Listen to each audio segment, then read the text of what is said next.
Sir आपको पता है मेरे ना हमेशा मोर देन 90% नंबर आते थे 12th तक। मैं हमेशा अपने स्कूल का टॉपर रहा था और मेरे को पता ही नहीं था ये फेल होना होता क्या है या ये फेल होने की फीलिंग क्या होती है। बट ऐसा लगता है मैंने ना अपने आप को गलत कोर्स में एनरोल करा दिया है। ये सीए का कोर्स मेरे लिए बना ही नहीं है। कुछ ऐसा ही कई सारे बच्चों का कहना होता है जब वो अपना 11th 12th तक टॉपर रहे होते हैं और सीए के अंदर आके उनको एक आधा सेटबैक लगता है। उनका कॉन्फिडेंस जो यहाँ हुआ करता था एकदम से नीचे गिर जाता है। उन्हें लगता है कि शायद उनके लिए सीए बना ही नहीं है। ऐसा क्यों होता है, क्या गलतियां होती हैं, कौन रिस्पॉन्सिबल है इन सब चीजों के लिए, इसके ऊपर बात करेंगे। और अब आपको क्या करना चाहिए इसके ऊपर बात करेंगे। आपको पता है सितंबर 2025 का जो अटेम्प्ट था लगभग 1 लाख बच्चों ने दिया था और आपका जो रिजल्ट है 14% समथिंग आया है। हम कह सकते हैं अप्रॉक्स 15% के आसपास का रिजल्ट रहा। तो हम कह सकते हैं 1 लाख बच्चों के अंदर 15,000 बच्चे लगभग पास हुए हैं, 85,000 स्टूडेंट्स फेल हो गए हैं। तो हम समझ सकते हैं मात्र हम कह सकते हैं 100 बच्चों के अंदर 15 बच्चे आज पार्टी कर रहे होंगे। बाकी 85 स्टूडेंट्स के घर में, जो 85 स्टूडेंट्स हैं उनके घर में कहीं ना कहीं एक उदासीनता होगी, उनके घर में एक साइलेंस होगी और वो अपने आप को कोस रहे होंगे कि किस मनहूस घड़ी के अंदर हमने इस सीए के कोर्स में एनरोल कराया। बट इसके लिए कौन रिस्पॉन्सिबल है? ये 85,000 स्टूडेंट्स का जो फ्यूचर है ये रिस्क पे है। किसकी वजह से? Who is responsible? क्या आईसीएस जिम्मेदार है कि सर इनका पेपर लेना नहीं आता इन्हें, ये हमेशा पासिंग परसेंटेज इतनी कम कर देते हैं? अरे भाई क्यों करते हो इतनी कम? या फिर हमारे टीचर जिम्मेदार है जिन्होंने हमें सही से नहीं पढ़ाया, सही से गाइड नहीं करा? या फिर हम खुद जिम्मेदार है कि सर हमें पता ही नहीं था क्या पढ़ना है? बेटा ना तो आईसीएस जिम्मेदार है, ना आपके टीचर जिम्मेदार है और ना ही आप जिम्मेदार है। अरे सर कैसी बातें कर रहे हो, कोई तो होगा। हाँ बेटा कोई है, वो है आपका माइंडसेट। ये माइंडसेट कैसे जिम्मेदार है इसके ऊपर हम आगे आज की वीडियो में बात करेंगे। उससे पहले मैं चाहूंगा वीडियो को लाइक कर दीजिए और शेयर कर दीजिए अपने दोस्तों के साथ जिन्होंने भी सीए फाउंडेशन का अटेम्प्ट दिया है और बाई चांस उसका रिजल्ट नहीं निकला है। अब भाई साहब देखो, हमें ये वाली बात आपको समझनी पड़ेगी कि रिजल्ट चाहे जो भी रहा हो हमें रीस्टार्ट करना पड़ेगा। अगर हमें अपना जनवरी 26 का अटेम्प्ट निकालना है ना, तो हमें यहां से अपने आप को दोबारा एनर्जेटिक फील कराना पड़ेगा, अपने आप को दोबारा से रीस्टार्ट करवाना पड़ेगा। क्योंकि मात्र मेरे पास 60 डेज का समय है। इन 60 डेज के अंदर मेरे को अपनी कमी पेशियों को ठीक करना है, गलतियों को ठीक करना है और उसके बाद जनवरी 26 के लिए फुल ऑन एनर्जी के साथ तैयार होना और उसे निकाल देना है। अगर आप भी चाहते हैं हमारे साथ जनवरी 26 क्लियर करना और आप भी चाहते हो कि अब जनवरी 26 के अंदर ना सर ये यहाँ पर जो कमी पेशी रह गई है उसको ठीक करके मैं एकदम टॉपर वाले नंबर लेके आऊं, तो आज ये वीडियो के अंदर एंड तक बने रहना। जो भी कहता हूं, समझाता हूं, बोलता हूं उसे नोट डाउन करना और इसे इंप्लीमेंट करना, डेफिनेटली आप कर पाएंगे। सबसे पहले हम कहते हैं ये जो रिस्पॉन्सिबल है ये माइंडसेट है और ये कैसे है इसके ऊपर जरा बात करते हैं और हमारे को क्या क्या गलती ठीक करनी है ये भी हम समझाएंगे आपको। तो बेटा जी अगर मिस्टेक्स की बात करें, माइंडसेट की बात करें, वो कैसे जिम्मेदार है? आप कहेंगे सर हमारे पास ना टेस्ट सीरीज नहीं थी।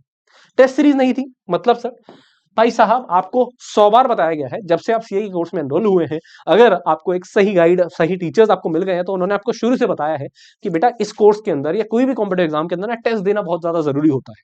अगर आप टेस्ट दे रहे हैं तो ठीक है, नहीं दे रहे हो तो ये वाला एग्जाम क्रैक करना इतना आसान नहीं होने वाला है। आप कहेंगे सर मेरे पास तो टेस्ट सीरीज नहीं थी। भाई साहब आपको बाय करनी चाहिए थी और बाय नहीं भी कर रहे थे तो आईसीए की वेबसाइट पे मॉक टेस्ट पेपर्स, एमटीपीज और कई सारी चीजें अवेलेबल हैं, आप उन्हें भी दे सकते थे। बट आपने कहा सर मेरे पास तो टाइम भी नहीं था। तो बेटा सबसे पहली बात, आपको ना टेस्ट देने थे जो आपने नहीं दिए। आपको नहीं, मैं ये नहीं कह रहा कि आपने नहीं दिए आपकी गलती है, मैं कह रहा हूं आपके माइंडसेट की गलती है। क्यों? आपको लगता है सर टेस्ट सीरीज बाय करना कहीं ना कहीं सर पैसे वेस्ट करना है और टेस्ट देने के लिए पहले रिवीजन करो, उसके बाद टेस्ट दो, टेस्ट के बाद नंबर कम आए तो डिमोटिवेट फील हो 1-2 दिन तक, तो टाइम वेस्ट वाली बात है ना सर। इससे ज्यादा अच्छा है मैं इस समय कंसेप्ट पढ़ूंगा, नए चैप्टर पढ़ूंगा, जो मेरे टॉपिक्स बचे उनको पढ़ूंगा। पढ़ रहे थे आप, मैं ये मना नहीं कर रहा हूं कि आप नहीं पढ़ रहे थे, बट आप जो एनर्जी है ना गलत जगह लगा रहे थे। भाई साहब हम आपको स्टार्टिंग से ही कहते हैं कि आप चाहे 70-80% कोर्स कवर करके जाओ, यहाँ पर 12th की तरह जरूरी नहीं है कि 100% कोर्स कवर करके ही जाऊंगा और तभी मैं अच्छे नंबर लेके आ पाऊंगा। भाई साहब सीए के अंदर इस बात को ठान लीजिए कि आप चाहे 70% कोर्स करके जाए, आप इसके साथ भी पास हो सकते हैं। बट ये जो 70% कोर्स है ना, इसको आपने अच्छे तरीके से करा हो, यानी कि आपने कॉन्सेप्ट अच्छे से पढ़े हो, आपने उन चैप्टर्स के टेस्ट अच्छे से दिए हो। टेस्ट से क्या होगा? टेस्ट से ये होगा कि जो गलतियां हैं आपको पता लग जाएंगी, आप कितने पानी में हैं, ताकि वो चीजें ठीक हो पाए। याद होगा 12th के अंदर हमारे टीचर्स कितने टेस्ट लेते थे और इस वजह से 12th के अंदर आप देखेंगे पासिंग परसेंटेज हमेशा ना 99-100% ही रहती है और लगभग हर बच्चा पास हो जाता है और अच्छे नंबर के साथ पास होता है। जिस बच्चे के कभी 80-90% नहीं आए वो भी 12th में 90% लेके बैठा होता है। क्यों? वहां पर इतने टेस्ट लिए जाते हैं आपके टीचर्स के द्वारा। बट सीए के अंदर आगे लगता है अब तो सर हम बड़े हो गए, अब टेस्ट थोड़ा ना देंगे, टाइम वेस्ट वाली चीज है। नहीं भाई टाइम वेस्ट नहीं है, टेस्ट देना बहुत ज्यादा जरूरी है। ठीक है जी, तो आप पढ़ रहे थे बट पढ़ाई वाला टाइम आपको थोड़ा सा यहाँ पर देना था। इसके अलावा not have a good question bank for practice. आपको लगता है सर मेरे पास ना क्वेश्चन बैंक प्रैक्टिस के लिए था ही नहीं, आप डिफरेंट क्वेश्चन बैंक आप रेफर कर रहे होते हो और अल्टीमेटली जब आप एग्जाम देके आते हो आपको लगता है सर कोई अच्छा क्वेश्चन बैंक था ही नहीं मेरे पास एक्चुअल में ना, तो गलती ये थी। बिल्कुल सही कह रहे हो आप, आपके पास अच्छा क्वेश्चन बैंक था ही नहीं, बिल्कुल सही बात है। क्यों नहीं था भाई साहब, आईसीआई ने आपको आईसीआई मॉड्यूल प्रोवाइड कर रखा है, हाँ सर कर रखा है। आरटीपीज वेबसाइट पे अवेलेबल होते हैं, हाँ जी सर होते हैं। एमटीपीज वेबसाइट पे अवेलेबल होते हैं, हाँ जी सर ये भी होते हैं। प्रीवियस ईयर क्वेश्चन होते हैं, हाँ जी सर ये भी होते हैं। बेटा कोई भी किसी भी साल का क्वेश्चन पेपर उठा के देख लेना, फाउंडेशन इंटर फाइनल का, आपने अगर पिछले 5 अटेम्प्ट के अंदर RTP MTP previous year question 5 सालों के अगर आपने RTP MTP previous year question कर लिया और आईसीआई मॉड्यूल कर लिया ना, तो 95% से ज्यादा पेपर आपको यहीं से देखने को मिलता है। 5% आप कह सकते हैं एक आधा क्वेश्चन नया होता है, उसके अलावा सारा का सारा पेपर यहीं से आता है। तो आपको तो डिफरेंट क्वेश्चन बैंक रेफर करने ही नहीं थे, आपको तो सिर्फ ये करना था, बट आप डिफरेंट क्वेश्चन बैंक कर रहे थे, जिसकी वजह से आपके पास टाइम नहीं बचा रिवीजन के लिए, टेस्ट के लिए, आपके पास प्रैक्टिस के लिए टाइम नहीं बचा। आपने सारे क्वेश्चन पढ़ तो लिए, एक बार कर तो लिए, बट दोबारा नहीं प्रैक्टिस कर पाए, तो दोबारा नहीं कर पाए तो आपको याद नहीं रहा और एग्जाम में आप वो क्वेश्चन नहीं बना पाए। तो आपको सिर्फ यही करना था सर। एक साथ इतनी सारी जगह हम रेफर नहीं कर पाते, हम कभी मॉड्यूल खोले, कभी आरटीबी खोले, कभी किस टीम का आरटीबी खोले, कभी एमटीबी खोले, हम कंफ्यूज हो जाते हैं। तो बेटा इसके लिए आपके पास इसका बेस्ट सब्स्टिट्यूट अवेलेबल है, that is perfect practice book. Perfect practice book के अंदर आपको ICI module, RTP MT previous question, आज तक उस चैप्टर से जितने क्वेश्चन बने ना, सब कुछ एक ही जगह पे मिल जाते हैं, बेस्ट मर्जिंग अवेलेबल है। फॉर एग्जाम्पल कोई चैप्टर है जिसके अंदर आप ये सारे क्वेश्चन अगर आप खुद से करने जाए तो 70-80 क्वेश्चन बनेंगे, यही 70-80 क्वेश्चन पीवी बुक में मात्र आपको 25 से 30 क्वेश्चन में हो जाएगा। क्यों सर? बेटा कोई क्वेश्चन है जो आईसीआई मॉड्यूल में भी है, आरटीपी में 2 बार आया, एमटीपी में 2 बार आया, प्रीवियस ईयर में 4 बार आया। अब आप जब खुद से करेंगे तो आप वो 2 बार, वो 4 बार, वो 3 बार बनाएंगे। बट परफेक्ट प्रैक्टिस बुक के अंदर वो एक ही क्वेश्चन के नीचे रेफरेंस लिखी होगी, भाई ये क्वेश्चन 7 टाइम्स आया है, तो आपको एक ही बार करना है। रिवीजन के लिए आप उसे दोबारा क्वेश्चन को रेफर कर सकते हैं, आपको पता लग गया हाँ यार ये क्वेश्चन इंपॉर्टेंट है। ये फायदा होता है परफेक्ट प्रैक्टिस बुक का और उसे रेफर करने का। अब या तो आप ये चीज कर सकते हैं और या फिर आप परफेक्ट प्रैक्टिस बुक को रेफर कर सकते हैं जो हमारे कोर्स के साथ आपको मिलती है। ठीक है जी। सर अपने कोर्स के बारे में बता दीजिए। बेटा कोर्स के बारे में बता दूं अगर मैं आपको, तो हमारा course India best selling course है, सीए फाउंडेशन का, सीए इंटर का या फाइनल का। अगर मैं बात करूं फाउंडेशन के अंदर ऑल इंडिया रैंक जो आज तक के हाईएस्ट मार्क है वो भी हमारे सीए फाउंडेशन के कोर्स से ही आए हुए हैं। ठीक है जी, हाँ जी सर। कोर्स की खास बात क्या है बेटा, कंसेप्ट देखो सब पढ़ाते हैं, यहाँ पर कॉन्सेप्ट तो होता ही है, साथ साथ आपको मिलती है परफेक्ट प्रैक्टिस बुक, जैसे मैंने आपको बताया। परफेक्ट प्रैक्टिस बुक वो इस कोर्स की एक जान है, और उसके अलावा इसके ऊपर जो हमारी बड़ी, उसके ऊपर भी बड़ी यूएसपी है, वो है हमारी टेस्ट सीरीज जो आपको कोर्स के साथ ही मिलती है। और इस टेस्ट सीरीज का क्या है, फायदा है सर, क्या आप अलग देते हैं टेस्ट सीरीज तो बाकी कोचिंग वाले भी दे रहे हैं। बेटा आपको ना हर एक चैप्टर के chapter wise minimum 2 chapter wise test मिलते हैं, full course minimum 10 full course test मिलते हैं हर एक सब्जेक्ट के, जो आपको विद चेकिंग फैसिलिटी मिलते हैं,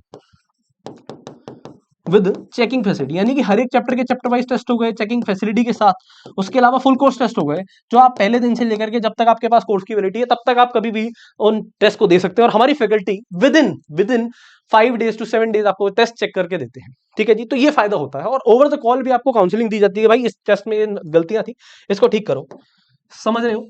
तो ये जो 2 चीजें हैं ना, ये हमारा रिजल्ट हमेशा अच्छा कर देती हैं। जो बच्चा इन तीनों चीजों को फॉलो कर देता है हमारे साथ, तो उसका रिजल्ट हो ही नहीं सकता कि नेगेटिव आ जाए। और उसके बाद में आती है रिवीजन। रिवीजन के लिए आपके पास रिवीजन क्लासेस होती हैं, रिवीजन के लिए हम परफेक्ट रिवीजन बुक भी देते हैं जो कोर्स के अंदर ही आपको प्रोवाइड होती है।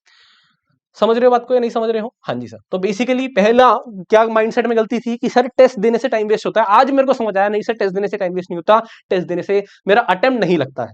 इसलिए इवन मैं ये भी कहता हूं, a test a day keeps the repeat attempt away. अगर आप टेस्ट अभी से आप पेपर तक देंगे रेगुलर ना, रोज एक टेस्ट की आप कह सकते हैं अपनी रिचुअल बना देंगे, तो बेटा पेपर ऐसा हो ही नहीं सकता कि आपका अटेम्प्ट नेगेटिव, आपका रिजल्ट नेगेटिव आ जाए।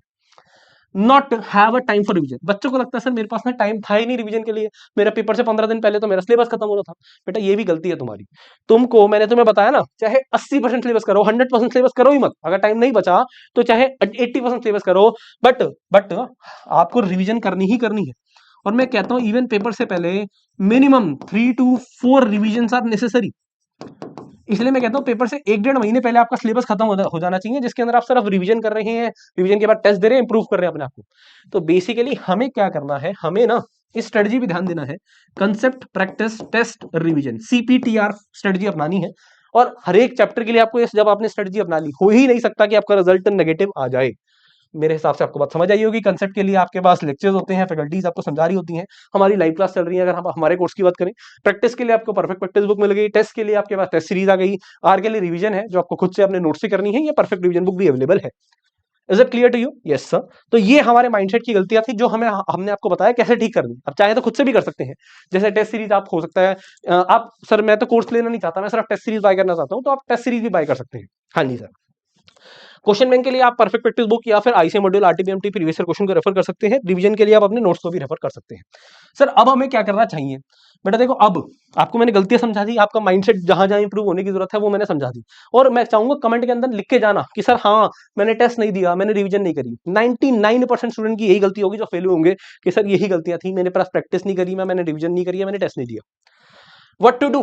भाई साहब आपके पास 60 दिन है, अभी ने प्लान करिए कि अब 60 दिन है, अगर मेरे पास 4 सब्जेक्ट है फाउंडेशन के अंदर, तो मैं कह सकता हूं कि हर एक सब्जेक्ट के लिए मेरा 15 दिन का समय है लगभग। अरे सर क्यों डरा रहे हो? बेटा यही है समय। तो अब इन 15 दिनों को प्लान करना है कि इसके अंदर क्या पढ़ना है क्या नहीं पढ़ना है, इन 60 डेज के अंदर आपको क्या पढ़ना है क्या नहीं पढ़ना है, और किस चीज को छोड़ना है, किस चीज के अंदर कम टाइम देना है, किसके अंदर ज्यादा टाइम देना है। सबसे पहले प्लान करिए अपने 60 डेज को। कैसे करना है भाई साहब? चाहे स्टार्टिंग के अंदर आपका सिलेबस नहीं हुआ है, 80% सिलेबस को अपना टारगेट रखिए। सर कौन सा 80%? वही जो चैप्टर इंपॉर्टेंट है। फॉर एग्जांपल अकाउंट्स के अंदर आपको पता है मॉड्यूल 1 45 टू 50 मार्क्स का है, आसान है इसे करना। तो पहले मॉड्यूल 1 कर लिया, आपको पता है theory plus true false 20 marks के आएंगे, उसके बाद उसको देख लिया। उसके बाद NPO accounts from incomplete record chapter देख लिए। ऐसे ही क्वांट के अंदर मैंने एलआर कर ली 20 नंबर की, स्टैटिस्टिक्स के अंदर measure of central tendency, dispersion, correlation, regression, index number, ये वाले चैप्टर कर लिए। मैथ्स के अंदर सिर्फ मैं आप मैथमेटिक्स और फाइनेंस और रेशियो प्रोपोर्शन डेसिमल लॉगरिथम करूंगा, तो वहां पर काम बन जाएगा। ये सारे इंपॉर्टेंट टॉपिक्स हमने डिफरेंट वीडियोस में आपको बताए रखे हैं, आप सर्च करेंगे हमारे चैनल पे जाके तो आपको मिल जाएंगे। ठीक है जी, कौन सा चैप्टर इंपॉर्टेंट है किस सब्जेक्ट के अंदर, ये सारी चीजें बता रखी है। मैं अब यहाँ पर वो रिपीट नहीं करने वाला हूँ, उसके लिए अलग से वीडियो बना देंगे। उसके अलावा minimum 5 full course test is necessary. ठान लीजिए कि पेपर में जाने से पहले हर एक सब्जेक्ट का minimum 5 course full course test में देके जाऊंगा, और हर टेस्ट से पहले मैं अच्छे से रिवीजन करूंगा, और टेस्ट आने के बाद चेक होने के बाद मैं देखूंगा कि मेरी कहाँ गलतियां उसको मैं इंप्रूव करूंगा। अगर आपने कर लिया तो डेफिनेटली आप पास होने वाले हो अगले अटेम्प्ट में, सीधी बात है, कोई इसके अंदर कोई गलत बात नहीं है। इसके अलावा 7 to 8 hours per day studies, more than necessary.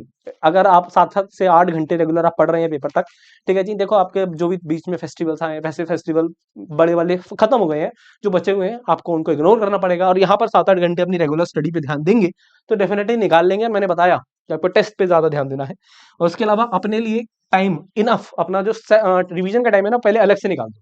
उसके बाद देखिए कि क्या टाइम बचा है जिसके अंदर मेरे को नया पढ़ना है, पुराना पढ़ना है, क्वेश्चन प्रैक्टिस करनी है। रिवीजन का टाइम पहले से ही सेट असाइड कर दो कि हफ्ते के अंदर 2 दिन मेरे को रिवीजन करनी है, 3 दिन करनी है, 1 दिन करनी है, वो सेट असाइड कर दीजिए। मिनिमम 1 डे हम स्टार्टिंग में बोलते हैं, बट आपने एक बार अपना अटेम्प्ट दे चुके हो तो आपके पास सब चीजें आपको आती हैं, तो आपको सिर्फ रिवीजन करनी है इस समय। तो आप 3 दिन 4 दिन भी रिवीजन को देंगे तो कोई दिक्कत वाली बात नहीं है। तो टाइम सेट असाइड कर दिया टाइम। बेसिकली स्ट्रेटजी वही है, कंसेप्ट प्रैक्टिस टेस्ट रिवीजन। आपको इस समय सिर्फ टेस्ट पे ध्यान देना है, रिवीजन पे ध्यान देना है, इतना कर लिया काम बन गया। इसके अलावा आपके लिए जो सरप्राइज है, जो ऑफर है, जो आपके लिए थोड़ी सी आपकी जिंदगी आसान कर देगा। अब भाई जब से ये 3 अटेम्प्ट हुए ना, बच्चों को लगता है सर एक अटेम्प्ट नहीं होता, दूसरा अटेम्प्ट आ जाता है, फिर दोबारा फीस भरो अगर कोचिंग लेनी है तो, और कई बार होता है कि सर बीच में अटेम्प्ट स्किप करना पड़ जाता है फाउंडेशन में या इंटर में, क्या करें सर उसके लिए बहुत बार पैसे खर्च हो रहे हैं। तो बेटा इसके लिए आपको पता है ग्रूमिंग एजुकेशन अकेडमी हमेशा आपके बारे में सोचता है, आपके बारे में कुछ अच्छा करने की सोचता है। इसी वजह से आपके लिए हम लेके आए हुए हैं CA green card scheme. Sir ये क्या है? बेटा यहाँ पर आपको फाउंडेशन प्लस इंटर मिल जाता है लाइफ टाइम वैलिडिटी के साथ। अरे सर बहुत महंगा होगा, नहीं बेटा बिल्कुल भी महंगा नहीं है, आपकी सोच से भी सस्ता है। कि बाकी फैकल्टीज आपको हो सकता है उतने का फाउंडेशन भी प्रोवाइड न करें, जिसके अंदर आपको foundation plus inter life time validity के साथ मिल रहा है मात्र 15,300 रुपए के अंदर। और 6 नवंबर तक इस पे भी 10% का डिस्काउंट है, ध्यान से समझ लीजिए, इस पे भी 10% का डिस्काउंट है 6 नवंबर तक। तो इस ऑफर को अवेल कर लीजिए, और ये 15,300 के अंदर आपको लाइफ टाइम वैलिडिटी मिल जाती है। तो अगर आप ये कर लेते हैं तो आपकी जिंदगी आसान हो जाएगी, आपको बार बार पैसे खर्च करने की टेंशन नहीं रहेगी, और आपको फाउंडेशन इंटर के अंदर ये सारी की सारी facility, concept practice test revision, counselling classes, doubt classes, ये सारी फैसिलिटीज हमारे कोर्स में मिलती हैं। तो आपके लिए बहुत ज्यादा फायदे का सौदा रह सकता है। लाइफ टाइम वैलिडिटी मैंने बता ही दिया आपको। इसके अलावा कोड रहने वाला है इसका रिजल्ट, सारा कैपिटल के अंदर है। फॉर मोर इन्फॉर्मेशन आप हमारे हेल्पलाइन नंबर 8888880402 पे कांटेक्ट कर सकते हैं, व्हाट्सअप कर सकते हैं, और इसके ऊपर आप सारी इन्फॉर्मेशन ले सकते हैं। डिस्काउंट अवेलेबल है बेटा, डिस्काउंट 10% का 6 नवंबर तक। कोड है इसका रिजल्ट। 10% का डिस्काउंट सिर्फ सीए ग्रीन कार्ड पे नहीं, बाकी कोर्सेज पर भी केबल है, तो आप उसे 6 नवंबर तक रिवील कर सकते हैं। इसके अलावा अगर किसी बच्चों को लगता है उनको सिर्फ टेस्ट सीरीज लेनी है, तो आप टेस्ट सीरीज भी बाय कर सकते हैं। उम्मीद करता हूं अब आपके दिमाग से सारी नेगेटिविटी हट गई होगी। आप प्लान कर रहे होंगे अपने जनवरी 26 को फुल ऑन एनर्जी के साथ निकालने का, और मैं उम्मीद करता हूं आपके अंदर ये पॉजिटिविटी आ गई है और आपको भरोसा अपने ऊपर आपकी निकाल लेंगे। आपको समझ आ गया कि गलती किसकी थी, who is responsible for that 85,000 students, और आप निकाल लेंगे। तो मैं चाहूंगा कमेंट सेक्शन के अंदर लिख के जाइए, yes I will clear January 26 attempt. और जब वो अटेम्प्ट क्लियर होगा ना, तो दोबारा से जाके आके रीचेक करना, उसे लाइक करना और उसके नीचे दोबारा से कमेंट बैक करना, yes now I am cleared CA foundation January 26 attempt. उम्मीद करता हूं वीडियो पसंद आई है, वीडियो को शेयर करिएगा अपने दोस्तों के साथ। मिलते हैं नेक्स्ट वीडियो में, तब तक के लिए गुड बाय, थैंक यू, जय श्री श्याम।